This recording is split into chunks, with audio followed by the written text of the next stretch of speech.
চট্টগ্রাম ও ফরিদপুরে দুটি বাসে অগ্নিসংযোগ করা হয়েছে। গতকাল সন্ধ্যায় চট্টগ্রাম নগরীর নিউমার্কেটের সামনে যাত্রীবাহী একটি বাসে আগুন দেওয়া হয়। এর আগে শনিবার গভীর রাতে ফরিদপুরে হাইওয়ে থানার পাশে রাখা একটি বাসে আগুন লাগে।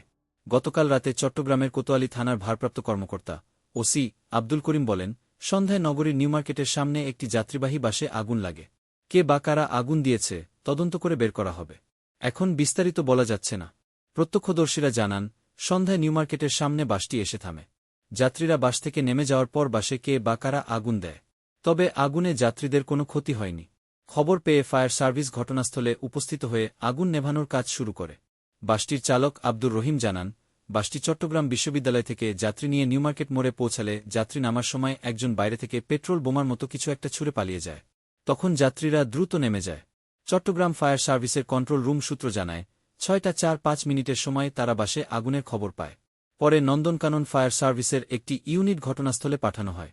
এর আগে শনিবার রাত 1-2টার দিকে ফরিদপুরের করিমপুর হাইওয়ে থানার পাশে রাখা একটি বাসে আগুন লাগে। খবর পেয়ে ফরিদপুর ফায়ার সার্ভিস গিয়ে আগুন নিয়ন্ত্রণে আনে। করিমপুর হাইওয়ে থানা ভারপ্রাপ্ত কর্মকর্তা ওসি মো. সালাউদ্দিন চৌধুরী বলেন, গত 6 জুন আরএসএফ পরিবহনের বাসটি মধুখালীতে সড়ক দুর্ঘটনার শিকার হয়। এরপর বাসটি জব্দ করে থানার পশ্চিমে সড়কের পাশে রাখা ছিল। বাসটি মালিকপক্ষেই লোক রেখে দেখাশোনা করতে।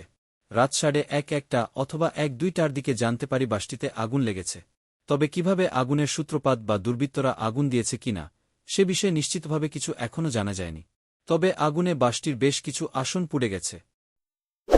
আপনি যদি প্রতিনিয়ত নিউজ ভিডিও পেতে চান তাহলে আমাদের চ্যানেলটি সাবস্ক্রাইব করুন।